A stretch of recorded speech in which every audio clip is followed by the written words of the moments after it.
back to another episode of Just a Pinch. Today what we're going to be making is the most incredible and delicious chocolate lava cake. Or if you want to be fancy, it's called chocolate fondant. Doesn't really matter, it's delicious. So there's a few things that can go wrong with this recipe. You can overcook it and it just becomes really dry and you don't get that sort of melted oozy chocolate that comes out. If you undercook it, you don't get much of a structure and it just sort of falls apart, which I suppose is also kind of delicious. So there's a finite window for the absolute most perfect chocolate lava cake. And hopefully today, fingers crossed, we're going to achieve that. Well, you know we have, because you've obviously just seen a few frames back, you saw the melted.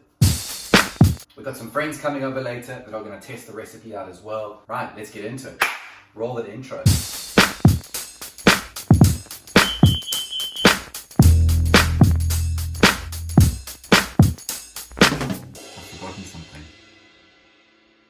Right, so here are the ingredients that you're going to need for the chocolate lava cake. Of course, chocolate lava cake requires a dark, bittersweet chocolate. We've gone with 70% icing sugar, vanilla extract, flour, granulated sugar, butter, and some eggs. Right, let's crack on with it, shall we?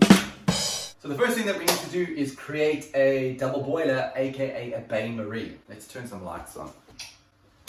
Now it looks all shiny. It's because you want to gently melt your chocolate. There's nothing worse than burnt chocolate. It becomes super great. Michelle, have you been eating my chocolate?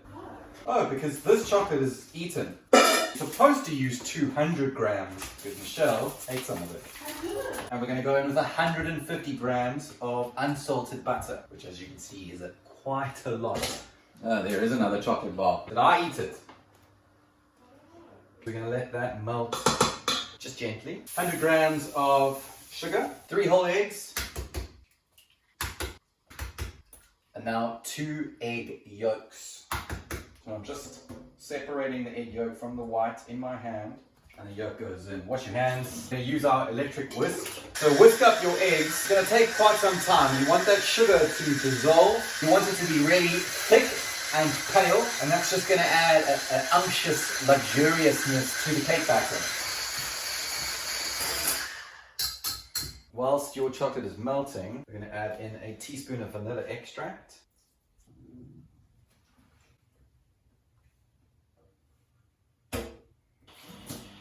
That's pretty gross. We're going to go with 50 grams of flour, which is about 3 tablespoons. Sift your flour into the cake mixture. I'll just fold in your flour ever so gently, so you're not using it electric whisking.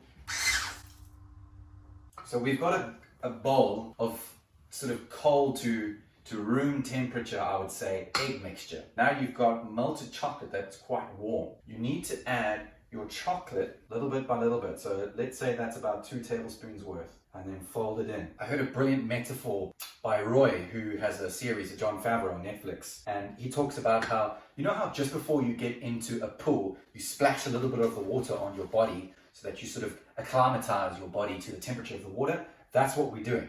So a pretty good metaphor. That's a pleasure. My love, come here. I have a surprise for you.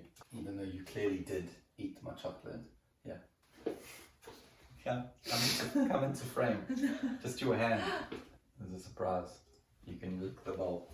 Tiny little pinch of salt. Oh, I mean, just look at that. Pop that into the fridge. We want to cool it down, so when we cook it, the center stays molten and chocolatey. Hey, Simon here. If you like this video, well, hit the like button. Even better, hit subscribe. It really does help me. Right, let's get back to the video then, shall we? We're going to lightly grease the inside of our ramekins with some butter. Quite an important step. Otherwise your lava cake is going to get stuck in there. Remember the video before this when we made the banana bread? And I said to you in that video, if you're making sort of chocolate fondant, can coat the outside and the top with a little bit of sugar. What it does is it creates a lovely texture. As you're biting into it, you're getting a little bit of a nice sweet crunch. Roll the sugar into the butter. So that's sort of what it should look like, coated with all that sugar and butter.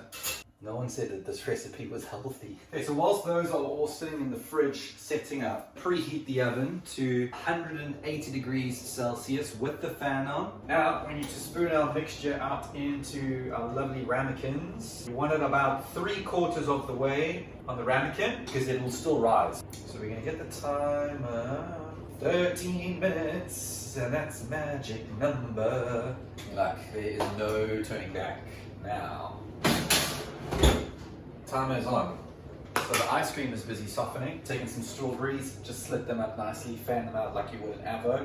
We got some fresh mint. 1 minute, 20 seconds left. The friends have just arrived. Hello! Hey, nice apron. Most have literally arrived with like 40 seconds to go.